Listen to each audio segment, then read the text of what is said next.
ആയുർവേദ ആഹാരം, ആയുർവേദത്തിലെ ഫുഡ് പ്രിപ്പറേഷനെ പറ്റിയാണ് ഇവിടെ പറയുന്നത്. നമ്മളിന്ന് ഉണ്ടാക്കുന്നത് കുലമാഷം എന്നുള്ളൊരു പ്രിപ്പറേഷനാണ്.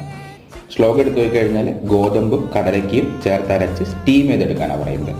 അപ്പോൾ നമുക്ക് നമ്മുടെ വേഷനിലേക്ക് മാറ്റുകയാണെങ്കിൽ കുറച്ച് അരിപ്പൊടി എടുക്കുക, അരിപ്പൊടിയിലേക്ക് ചെറുപയർ അരച്ച് ചേർക്കുക. അതിനുശേഷം നല്ല കുഴച്ച് നമ്മൾ ചപ്പാത്തി മാവ് പരുവത്തിലേക്ക് മാറ്റിയെടുക്കുക. അങ്ങനെ ചപ്പാത്തി മാവ് മാറ്റിയെടുത്തതിന് ശേഷം നമ്മൾ എന്ത് ചെയ്താൽ ചെറിയ ചെറിയ ഉരുളകളാക്കി എടുക്കുക. ചെറിയ ചെറിയ ഉരുളകളാക്കിയിട്ട് അതിനെ നമ്മൾ സ്റ്റീം ചെയ്തെടുക്കുക. അപ്പം നമുക്ക് നല്ലൊരു ബ്രേക്ക്ഫാസ്റ്റ് കിട്ടും. ഇത് നമ്മൾ ഹെൽത്ത് പരമായിട്ട് ചിന്തിക്കുകയാണെങ്കിൽ, ന്യൂട്രീഷൻ വാല്യൂൻ്റെ അടിസ്ഥാനം ചിന്തിക്കുകയാണെങ്കിൽ വളരെ ബെനിഫിറ്റ് ആയിട്ടുള്ള സാധനമാണ്. ഇതിനകത്ത് വളരെ കുറച്ച് ഓയിൽ മാത്രമേ നമ്മൾ യൂസ് ചെയ്യുന്നു. ഓയിൽ യൂസ് ചെയ്യുന്നില്ല എന്ന് തന്നെ പറയാൻ പറ്റും. അതിൻ്റെ കൂടെ തന്നെ ഇതിൻ്റെ കോമ്പോസിഷൻ നോക്കിക്കഴിഞ്ഞാൽ ഇതിനകത്ത് മെയിനായിട്ടുള്ളത് പ്രോട്ടീനാണുള്ളത്. അതിൻ്റെ കൂടെ തന്നെ ചെറിയ അളവിൽ കാർബോഹൈഡ്രേറ്റും ഉണ്ട്. അപ്പോൾ പ്രോട്ടീൻ കാർബോഹൈഡ്രേറ്റ് കൃത്യമായിട്ട് കിട്ടും. അതിൻ്റെ കൂടെ ഒരു മുട്ടയും ചേർത്ത് നമുക്ക് കഴിക്കാവുന്നതാണ്.